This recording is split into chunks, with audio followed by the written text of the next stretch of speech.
Olá, você está no Direito Dinâmico, um canal que tenta trazer o direito de forma simples e objetiva. Seja bem-vindo.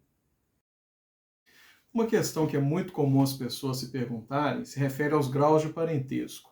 Existe primo primeiro? Primo é parente?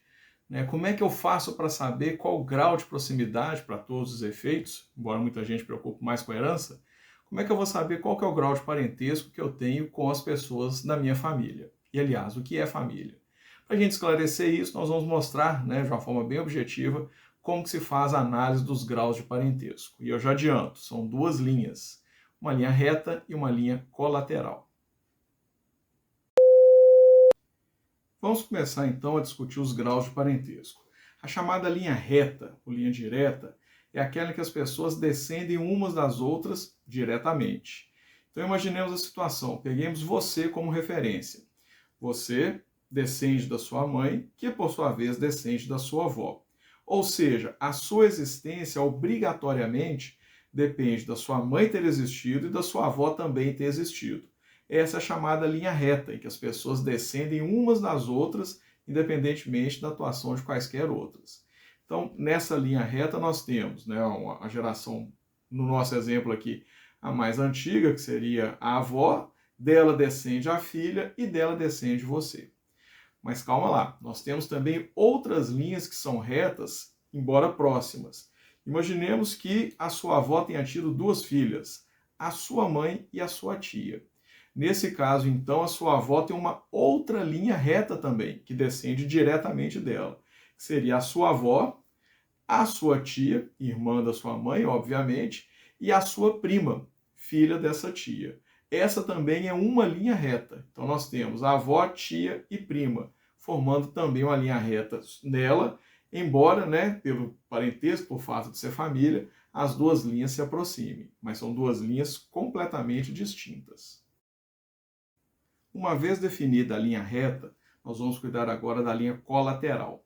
Ou seja, nós vamos estabelecer a ligação entre a linha reta, que tem um ascendente comum, que é a avó, com a outra linha. E aí nós vamos descobrir se a sua prima, nesse caso, é sua parente e de qual grau.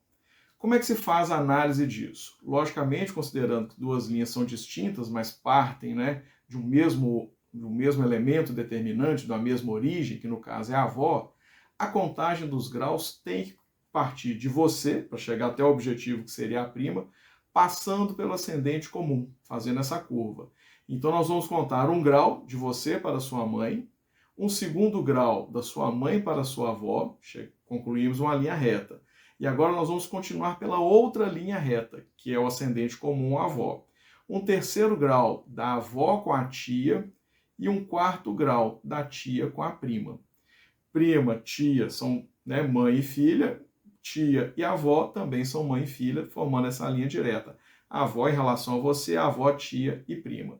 Consequentemente, então, fazendo essa contagem, nós vamos descobrir que o primo, a prima, é um parente de quarto grau. Por quê? Sobe na sua própria linha direta, reta, e desce pela linha reta do seu parente que se pretende saber o grau. Então, 1 grau de você para sua mãe, 2 da sua mãe para sua avó, 3 da sua avó para sua tia, 4 da sua tia para a sua prima. Então, os primos são parentes colaterais de quarto grau, porque são duas linhas lado a lado, exatamente porque tem um ponto em comum, que é esse ascendente.